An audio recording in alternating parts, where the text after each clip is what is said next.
कि स्कूल और ओलंपियाड की तैयारी दोनों साथ साथ कैसे करें, कैसे टाइम को मैनेज कर। बच्चा 11th में भी जाके वो आउटसाइड अच्छा करेगा, ऑब्वियस सी बात है। अच्छा दो जगह गलती करता है। एक बनाता है अनरियलिस्टिक टाइम टेबल। कभी भी बेटा तुमको कुछ भी unrealistic time विश्वास table- नहीं है, वो टाइम टेबल बना रहे हो आप, तुमने कोई टाइम टेबल बनाया कि मैं 6 घंटे पढ़ूंगा और कल तुम 2 ही घंटे पढ़ पा रहे हो, मतलब तुम अपनी चीजें ही कंप्लीट नहीं कर पा रहे। तो वो रियलिस्टिक टाइम टेबल सर बहुत जरूरी होता है। Yes. हेलो जो कैसे हो आप सब लोग, आई होप बहुत अच्छे होंगे। तो आज मैं आप सबके लिए एक बहुत एक्सपर्ट लेके आया हूं साथ में। बहुत सारे बच्चों की क्वेरी आ रही थी कि सर एक बच्चों का बहुत अच्छा सा क्वेश्चन था कि सर स्कूल की प्रिपरेशन भी है, कुछ लोग 10th में है तो बोर्ड एग्जाम भी है, कुछ लोग 9th में है, कुछ लोग 8th में है और उन सबको ओलंपियाड भी देना है। Okay. और क्यों ओलंपियाड जरूरी है तो चलो हम बात कर ही चुके हैं कई बार और आज भी बता देंगे, ठीक है। बट बच्चों को यह है कि सर हमें जो हमारा ड्रीम है, मतलब बहुत सारे बच्चे सर ऐसे हैं जिनको नीट के लिए तैयारी करनी है, आगे जेई के लिए तैयारी करनी है, ठीक है। अब सर वो ड्रीम तो 12th और 13th में जाके आएगा, मतलब 12th में जाके Yes, मतलब बिल्कुल, एग्जाम बिल्कुल, जो देना बिल्कुल। पड़ेगा वो 12th में देना पड़ेगा। तो सर 4 साल मैं किसी एग्जाम की तैयारी कर रहा हूं, लेकिन 4 साल में वेट करके टारगेट बहुत दूर हो जाता है मेरे लिए। तो अब उस टारगेट को अचीव करने के लिए छोटे छोटे टारगेट्स मेरे पास, जो अच्छे ओलंपियाड्स हैं, जो कैटेगराइज करते हैं उनके सब्जेक्ट्स को, अच्छा करते हैं, ग्रूम करते हैं और आपको एक ग्लोबल लेवल पे आपको एक रिप्रेजेंटेशन देते हैं, आपको एक बहुत अच्छा परफॉर्मेंस देते हैं। और एक मैं बात करूं तो आपके लिए एक ऑरा बिल्ड करते हैं कि बच्चे के लिए सर एक ऑरा बिल्ड हो जाता है कि ये आरएमओ क्वालिफाई है, ये एनएससी जेएस है, सीवी है वो बहुत ही अच्छा हो जाता है। इट आउटशाइन्स अदर्स, बिल्कुल, जो आगे बहुत काम आता है। बिल्कुल बिल्कुल सर। नॉट ओनली कॉलेज में, कॉलेज के बाद जब वो प्लेसमेंट में आते हैं तो उनके लिए भी बहुत अच्छा होता है। जब वो सीवी दिखता है तो वो बहुत स्टैंड आउट करता है। हाँ। अच्छे पैकेजेस लेने में भी बहुत हेल्प करता है। पैसों में बात आ जाती है ना। तो अब करियर लॉन्च अच्छा होता है सर। क्यूरी ये आ गई ना एक बच्चों की कि सर जो ओलंपियाड प्रिपरेशन तो हम लोग कर रहे हैं, लेकिन माँ बाप का प्रेशर है कि सर बोर्ड में भी परसेंटेज अच्छी आनी चाहिए। तो एक सर नहीं, सच्चाई है, रिक्वायर्ड बात है। तो सर बच्चों के लिए क्यूरी ये आ गई कि सर मैनेज कैसे करें। कुछ लोगों को बैकलॉग हो रहा है, कुछ लोगों के साथ बड़ी दिक्कत हो रही है, तो मैनेज करना जो है आज अपन लोग इस बारे में बेसिकली अगर मैं सही समझ रहा हूं तो बच्चों का ये प्रॉब्लम है कि स्कूल और ओलंपियाड की तैयारी दोनों साथ साथ कैसे करें, कैसे टाइम को मैनेज करें, कैसे ये बड़ा सा जो टास्क हम देखकर पहले से ही डर रहे हैं ये कैसे मैनेज होगा। बेटा सबसे पहली चीज ना कि ये ओलंपियाड्स का प्रिपरेशन एक आप अकेले नहीं कर रहे, मतलब बहुत सालों से बहुत सारे बच्चे करते आ रहे हैं। तो ऑब्वियस एक पॉइंट तो सीधा है कि ये डुएबल टास्क है। तो जो भी बच्चे ये सोच रहे हैं कि ये हरकुलियन टास्क हमसे नहीं हो पाएगा, बेटा ये मेंटालिटी सबसे पहले छोड़ दो। क्योंकि अगर आप नेगेटिव मेंटालिटी के साथ किसी भी चीज के साथ जाते हो तो पॉजिटिव रिजल्ट सोच भी कैसे सकते हो आप। और नेगेटिव में सर बच्चा अगर अपन सोचे मैं ये नहीं कर पाऊंगा, मैं ये नहीं कर पाऊंगा, तो आप कर भी पा सकते हो ना, तो भी नहीं कर सकते। बिल्कुल सर, ये तो मतलब एक लॉ है, तो मर्फीज लॉ है। अगर आप सोचोगे कि जो आपका ग्रेटेस्ट फियर है वही सही होता है, आप सोचोगे कैसे होगा कैसे होगा, मतलब आप पहले से मान के रखे हो नहीं हो रहा है तो नहीं होगा, है ना। तो बेटा सबसे पहली चीज तो ये मानो कि यस आपसे होगा। बहुत सारे लोगों ने पास can do it and you will do it, है ना, बिल्कुल आप कर लोगे। मतलब सर एक लाइन मेरे को याद आ रही है, बहुत लोग कहते हैं तैयारी जीत की, तैयारी जीत की। ये सर लाइन अच्छी नहीं है, दूसरी लाइन एक और है, तैयारी ही जीत है। बिल्कुल, दैट इज सेइंग कि जब तक आप एफर्ट नहीं करोगे, पॉजिटिव वे में आकर के एफर्ट नहीं करोगे, तब तक आपको जीत नहीं मिलने वाली है। तो वो पॉजिटिव मेंटालिटी जो तैयारी कर रहे हो वही आपके लिए जीत है, वो सब आपको फायदा दिलाने वाली है। और सर एक चीज मैंने बहुत जीवन में चीज सीखी है, मेरी करी हुई मेहनत, चाहे मैंने 8th में करी, चाहे 9th में करी, चाहे कॉलेज में करी, सर उन सभी मेहनत का फल जरूर मिलता है। बिल्कुल, आपको हर जगह देखना, आप जो भी मेहनत कर रहे हो उसका फल मिलेगा। तो सर सीधे सीधे बच्चों के क्वेश्चन में आए थे, वरना बच्चे कहेंगे क्या सर आगे बोर्ड कर रहे हो हमें। सीधे सीधे बच्चों के क्वेश्चन में आए थे, मैनेज कैसे करें सर बोर्ड को या स्कूल की प्रिपरेशन को कैसे मैनेज सर करें। मुझे नहीं लगता है कि ये मुश्किल काम है। हमारे भी बहुत सारे स्टूडेंट्स हैं जो मेरे ओलंपियाड बैचेस में हैं, आपके ओलंपियाड बैचेस में हैं और बहुत अच्छा कर रहे हैं। वो स्कूल में भी बहुत अच्छा कर रहे हैं और ओलंपियाड्स के जो एग्जाम्स हम लोग यहाँ पे इंटरनली लेते हैं या प्रीवियस में जो बच्चे ओलंपियाड्स दिए वहां पे भी उन्होंने फोड़ा है, तो बहुत अच्छा किया है।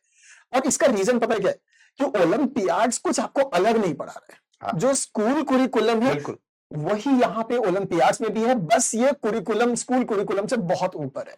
दिक्कत ये हो गई ना सर, एनसीईआरटी ने और रिड्यूस कर दिया सिलेबस, तो और कॉम्पिटिटिव एग्जाम का सिलेबस तो ऑलरेडी हाई था, तो ये जो गैप है ना ये बहुत ज्यादा हो गया। सर ये तो अच्छी बात है। हाँ। मेरे हिसाब से तो ये और पॉजिटिव चीज होती है ओलंपियाड वाले के लिए हाँ। तो अच्छी चीज हो गई, सही वाली ओलंपियाड बात के है। लिए, और एज अ पर्सन बच्चे आपके लिए सबसे अच्छी चीज है। क्यों? क्योंकि स्कूल का चाहे लेवल या सिलेबस जितना भी रिड्यूस हो रहा हो, बेटा आपके लाइफ का जो कंपटीशन है ना वो रिड्यूस नहीं हो रहा, वो बढ़ ही रहा है डे बाय डे। हाँ, नीट में भी देखा इस साल। आप स्कूल के लेवल पे रिड्यूस कर सकते हो सिलेबस, राइट। आप हो सकता है कि कुछ सर्टेन प्रिलिमिनरी जो आपके कॉम्पिटिटिव एग्जाम्स है वहां पे सिलेबस रिड्यूस हो सकता है, आपका लेवल फॉल कर सकता है, लेकिन लाइफ में स्ट्रगल तो बेटा डे बाय डे बढ़ता जा रहा है, और लाइफ के स्ट्रगल के लिए आपको हमेशा तैयार रहना है। अगर आप सोचो कि पहले आप सिर्फ स्कूल का लेवल यहाँ नीचे जाते जा रहे हो, लाइफ का स्ट्रगल ऊपर जाता जा रहा है, तो सोचो किसी ना किसी दिन आपको कितना बड़ा बैंडविड्थ कवर करना पड़ेगा। जो सही बात बच्चे ओलंपियाड्स की तैयारी कर रहे हैं ना, उनके लिए ये चीज बहुत इजी है। क्यों? क्योंकि वो ऑलरेडी स्कूल नहीं, वो यहां पर है। यहां से यहां जंप करना सोचो इजी है, या यहां से यहां जंप करना, आंसर आपके पास है बेटा, है ना। तो इसीलिए ओलंपियाड्स आई थिंक मेरे पर्सनल ओपिनियन में किसी भी पर्सन के लिए अच्छा होता है, उसके फर्दर फ्यूचर ग्रोथ के लिए, उसके पर्सनल ग्रोथ के लिए, उसके करियर ग्रोथ के लिए। तो सर जैसे स्कूल की सब्जेक्ट्स की हम बात हाँ। करें, बच्चा स्कूल में तो 6-7 घंटे देता ही है। बिल्कुल। लेट्स सपोज 8 से 2 बजे तक एक हम ऑडिट कर देते हैं उनके लिए, बिल्कुल लिख बिल्कुल देते हैं बिल्कुल सर। कि सर जैसे बच्चा स्कूल जा रहा है तो स्कूल में उसके पास टाइमिंग हो गया कि भैया 8 से 2 PM तक वो स्कूल रुक रहा है, बिल्कुल मतलब 6 से 7 घंटे तो बच्चे के हाँ, स्कूल बिल्कुल में चले। बिल्कुल बिल्कुल सर। अब सर बच्चे के पास बचा टाइम शाम का, अगर मैं मान लेता हूं कि 3:30 से उसके पास शाम का टाइम है लेट्स अराउंड 10:30 तक, इसके अंदर वो खेलेगा भी थोड़ा बहुत, खेलना भी बिल्कुल जरूरी है, बिल्कुल जरूरी है। और उसके लिए पढ़ना भी जरूरी है। Yes. तो मैं मान रहा हूं सर, अगर वो लेट्स सपोज जैसे NSCJS की तैयारी कर रहा है हाँ। या IUQM की तैयारी कर रहा है, Yes. अब भाई 3 ओलंपियाड्स और होते हैं, NSEP, NSEC और NSEP, ये 3 ओलंपियाड और होते हैं। लेकिन सर ये बच्चा, कोई बच्चा मतलब कुछ बच्चा ही ये दे पाता है, बाकी सारे लोग NSCJS देते हैं। स्कूल तो का ये जो सीनियर बच्चा ओलंपियाड है, मोस्टली NSCJS और IUQM देते हैं। बिल्कुल सर। तो सर NSCJS के अंदर फिजिक्स आ गई, केमिस्ट्री आ गई और बायो आ गई। यस, फिजिक्स आ गई, केमिस्ट्री आ गई और बायो आ गई सर बच्चे के पास।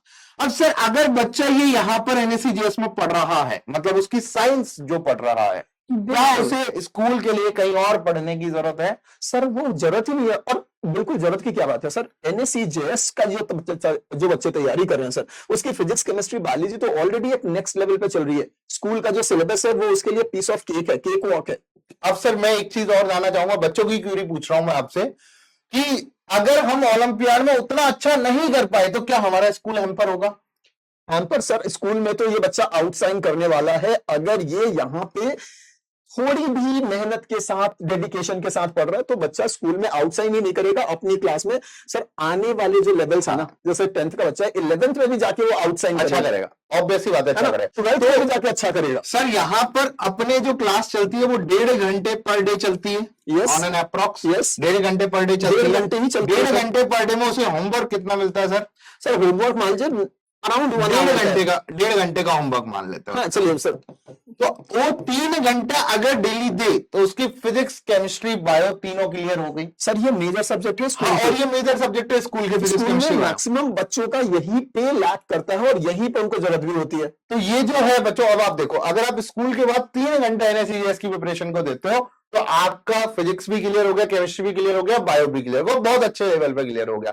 मतलब स्कूल के लिए आपको और कहीं सर पढ़ने की स्कूल में जरूरत नहीं। 11th का लेवल, 12th का लेवल टच कर रहा है। हाँ। तो बेटा अपनी क्लास में तो आप आउटसाइन कर ही रहे हो। आउटसाइन करोगे। और मैं बताता हूं सर, मैं IUQM पढ़ाता हूं, तो अगर बच्चा IUQM की मैथ्स पढ़ रहा है, नो डाउट उसका नंबर थ्योरी अच्छा होगा, उसकी अलजेब्रा अच्छी होगी, उसका बिल्कुल, ज्योमेट्री अच्छा होगा, उसकी कॉम्बिनेटोरिक्स अच्छी हो जाएगी, और थोड़ा बहुत फंक्शन भी बहुत अच्छे से हो जाएगा। मतलब इसके अंदर तो पूरी 10th आ गई, उसकी 9th एंड 10th दोनों आ गई, और इसकी भी क्लास भी 1.5 घंटे चलती है, और 1.5 घंटे का ही मैं होमवर्क मानता हूं। तो 3 घंटे अगर आप देते हो, तो अगर देखो सर, अगर बच्चा NSCJS कर रहा है, बिल्कुल, तो 3 घंटे उसने याद दिए। हाँ, और स्कूल के लिए, मैथ्स के लिए वो कहीं से भी देख ले, अपना यूट्यूब देख ले, अपना कोई भी बैच देख ले, 1-1.5 घंटा मैथ्स के लिए दे दे, बाकी काम उसके लिए। तो सर स्कूल की पढ़ाई के साथ साथ ही उसने एक ओलंपियाड चूज कर लिया, या तो वो NSCJS दे रहा है या IUQM दे रहा है। बिल्कुल, बिल्कुल। IUQM दे रहा है तो 2-2.5 घंटे में उसकी मैथ्स इतनी अच्छी हो गई कि सर जब वो 11th में आएगा ना, उसको एडवांस के क्वेश्चन भी बहुत अच्छे लगेंगे कि यार ऐसे क्वेश्चन तो हमने और बहुत सर बनाए। उनको एज देगा बाकी स्टूडेंट्स में, बाकी कंपटीशन में एज होगा उसके पास। ये तो अगर बच्चों आपको एज भी लेनी है और आपको यार अच्छा भी बनना करना है तो मेहनत तो करनी पड़ेगी। बिल्कुल, अगर बिना मेहनत किए तो किसी को कुछ नहीं मिलता। कुछ नहीं मिलता। ठीक है बिना मेहनत के और जो मिलता है उसका कुछ होता भी सर। नहीं है। और एक चीज और है बच्चों, Yes. या तो आप 12th तक मेहनत कर लो, अगर आप 12th तक मक्कारी करोगे तो आपको कॉलेज के बाद मेहनत करनी पड़ेगी नौकरी में ज्यादा। अगर बिल्कुल। आपने 12th तक बहुत अच्छी मेहनत कर ली, कॉलेज अच्छा मिल गया, तो सर नौकरी बहुत आरामदायक होगी, सर, बढ़िया बैठे हो। जिंदगी का ना ऐसा एक ग्राफ है, हाँ मैं ऐसे ही बच्चों को बताता हूँ। ये आपका मिड लाइफ है बेटा, मतलब मान लो कि अराउंड 20 to 25 ईयर्स ऑफ हाँ। एज है ये।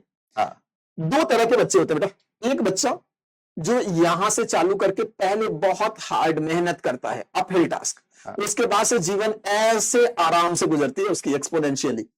एक्सपोनेंशियल नहीं सर, डिक्रीज हो अच्छा रहा वो है, डिक्रीज हो रहा है बच्चे के लिए। फंक्शन तो वैसे ही चलेगा। हाँ हाँ बिल्कुल। और एक बच्चा होता है कि जो कि यहां पे बहुत आराम कर रहा है, मम्मी पापा के पैसे पे ऐश, है ना, जिंदगी ऐश में गुजार रहा है, लेकिन उसके बाद से उसके लिए जिंदगी होती है ऐसी। हाँ ये मेहनत का ग्राफ हो गया हाँ, बच्चों, ये मेहनत का ग्राफ हो गया। तो अब आप देखो ये कि वर्सेस आपको मेहनत करना का क्या है। ग्राफ है कि आप पहले डाउन कर रहे हो, मेहनत कम कर रहे हो, तो आपको बाद में ज्यादा मेहनत करनी पड़ेगी। आप जिंदगी पहले मुश्किल बहुत हो ज्यादा जाएगी। मेहनत कर रहे हो तो आपको बाद में कम मेहनत करनी पड़ेगी। बिल्कुल। यही है देखो ग्राफ जीवन का। और उसके लिए स्कूल के साथ अभी कोई हार्ड काम नहीं है, ये बाद का काम ज्यादा हार्ड होगा कि नौकरी के साथ साथ हमें दूसरे काम भी करने पड़ रहा है। तो ये चीज है, अगर आप स्कूल की पढ़ाई के साथ साथ मैनेज कर पा रहे हो तो वेल एंड गुड, बहुत अच्छी बात है। और कैसे मैनेज करना है वो भी सर ने बताया। सर एनएससीजीएस वालों के लिए तैयार है कि भैया फिजिक्स केमिस्ट्री बायो उसकी तैयार हो गई। और सर इसके बाद से बचा क्या उसके पास बचा है एसएसटी। हाँ। उसके बाद बचा है इंग्लिश हिंदी। हाँ राइट, हो सकता है कि एक्स्ट्रा कंप्यूटर कुछ सब्जेक्ट्स होते हैं और मैथ्स बच रहा है। तो इसमें से सर ये सब्जेक्ट्स तो मतलब कितना ही जरूरत होती है, ये स्कूल बच्चे में ही भी पढ़ ले जानते हैं, बहुत है। स्कूल में ही पढ़ लेते हैं। बहुत है। एसएसटी के लिए भी स्कूल काफी सफिशिएंट होता है। हाँ कंप्यूटर में थोड़ा सा आपको मेहनत चाहिए, मेजर चाहिए मैथ्स में तो 1.5 घंटा आपको मैथ्स में देना पड़ेगा, बाकी 3 घंटे आप यहाँ दे लो डेली। 4 घंटे की पढ़ाई जरूरी होती है, इतना तो आपसे मांगेगा ही। कोई भी एग्जाम की तैयारी करोगे इतना तो आपसे रिक्वायर्ड है, क्योंकि जैसे ही आप 11th में आओगे तो ये मेहनत डबल हो जाएगी। अगर आप यहां पर बहुत कम मेहनत करते हो तो आपको इसकी 2 गुनी 3 गुनी मेहनत करनी पड़ेगी 11th में। लेकिन अगर आप यहां बहुत अच्छी मेहनत कर लेते हो, आपको 11th में बहुत स्मूथली। सर बच्चे जब 11th में आता है तो उसके लिए सबसे बड़ा टास्क होता है, कोई बच्चा कॉप अप ही नहीं कर पाता, क्योंकि सर सिलेबस में गैप बहुत ज्यादा गैप है। और यही गैप सर ये ओलंपियाड्स फिल कर देते हैं। अगर सही बच्चा बात 10th लेवल से ही या 9th लेवल से या इवन 8th लेवल के बच्चे जब तैयारी करने लगते हैं तो वो गैप ऑलरेडी फिल्ड होता है। अब आप देखोगे जितने भी अच्छे बच्चे सिलेक्ट होते हैं सबका एक ही होता है कि वो 8th से तैयारी कर रहे हैं, 9th से कर रहे हैं। मतलब जितने भी आप नीट के बहुत अच्छे बच्चे देखोगे सब लोग 8 9 से तैयारी करने लगते हैं।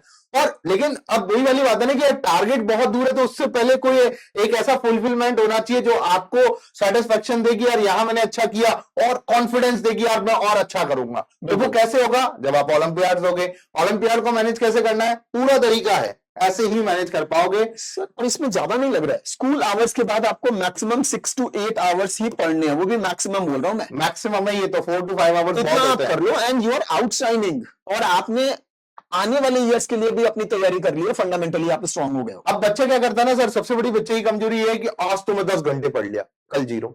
कंसिस्टेंसी नहीं है बच्चे के अंदर। सर बच्चा दो जगह गलती करता है, एक बनाता है अनरियलिस्टिक टाइम टेबल।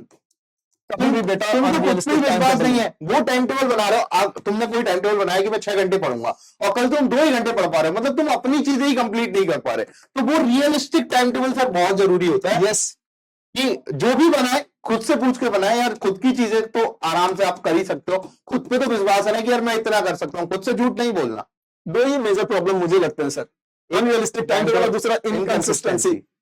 सर अगर कोई बच्चा 3 घंटे का ही टाइम टेबल बनाए लेकिन उसमें कंसिस्टेंट हो तो वो अच्छा परफॉर्म करेगा, जबकि उससे जो 8-10 घंटे का टाइम टेबल बना के 2 दिन टाइम टेबल फॉलो करता है और 10 दिन आराम से रिलैक्स करता है। तो देखो बच्चों, वाइंड अप करते हैं वीडियो को। सबसे इंपॉर्टेंट बात आज की वीडियो में यही है कि भैया कैसे मैनेज करना है, मैनेज के तरीके भी आपके पास हैं, कि चुनना है कि हम किसकी तैयारी करें। ऐसे भी नहीं कि हम 4-4 5-5 बैच ले लें, सबकी तैयारी कर रहे हैं, एनएससीजीएस भी कर रहे हैं, एनएसईपी भी कर रहे हैं, एनएसईपी भी कर रहे हैं और हम मैथ्स भी कर रहे हैं, नहीं कर पाओगे। आपको 1 या 2 टारगेट चुनो, मैक्स टू मैक्स 2, मिनिमम से मिनिमम 1। तो आप 2 टारगेट और 1 टारगेट में चलो तो फायदा रहेगा, ठीक है। और इससे ज्यादा कुछ भी नहीं, अपने को हौसला रखना है, अपने को बस क्या रखना है सर, कंसिस्टेंसी रखनी है। परफेक्ट जो टाइम टेबल बनाओ, रियलिस्टिक टाइम टेबल बनाओ और उसको फॉलो करो। हाँ जी, ऐसा मत टाइम टेबल बनाना कि मैं तो 12 घंटे पढ़ूंगा दिन में स्कूल के आज के वीडियो में बच्चों को बाद। एक्सपेक्टेशन थी कि भाई हम पूरा टाइम टेबल बनाएंगे। वो बच्चों, देखो टाइम टेबल क्या होता है, बच्चे टू बच्चे पे डिपेंड करता है। आपका कोई टाइम टेबल अलग हो सकता है आप मॉर्निंग में पढ़ते हो सकता है कोई बच्चा इवनिंग में पढ़ता हो। तो अपने अकॉर्डिंग टाइम टेबल बनाओ। मैनेज करने के लिए बस भागो मत कि मैं 10 घंटे पढ़ूंगा तो मैनेज हो पाएगा, नहीं। आप अगर 4-5 घंटे भी अच्छे से पढ़ोगे तो बहुत अच्छे से मैनेज कर पाओगे चीजें। एक और चीज है, अनरियलिस्टिक टाइम टेबल जो बच्चे बनाते हैं ना, अब आप 10 घंटे आपका फोकस टाइम ही नहीं हो सकता। हाँ, है ना, तो आपको लगेगा कि मैं 10 घंटे मेहनत कर रहा हूं, दैट विल बी एक्चुअली में डोंकीज वर्क। नहीं करना है। आप ऐसा टाइम टेबल बनाओ जिसमें कि आप फोकस कर सको, स्मार्ट वर्क। हाँ, मतलब ऐसे मत करो कि आप 10 घंटे बैठे हुए हो, आपका माइंड सैचुरेट हो चुका है, बट फिर भी आप जबरदस्ती अपने बॉडी को घसीट रहे हो उसके साथ, कोई फायदा नहीं है। ओके, बिल्कुल। सो जस्ट ऐसा टाइम टेबल बनाओ जितनी देर आप फोकस कर सको, उसको अच्छे से ग्रास्प कर सको, कम समय में ज्यादा आउटपुट। ठीक है, बिल्कुल। नहीं तो गड़बड़ हो जाएगी चीजें, तो difficult, हाँ। बिल्कुल मैनेज करके चलना है। मैनेज ऐसे ही होगा कि रियलिस्टिक टाइम टेबल के साथ, और चीजों को खुद पे विश्वास रखे करो कि हाँ मैं ये कर पाऊंगा, उन्हीं चीजों में उतरो। ठीक है बच्चा, मिलते हैं आगे आने वाले सेशन में। बहुत बहुत धन्यवाद आप सभी लोगों का। Thank thank you. You very much.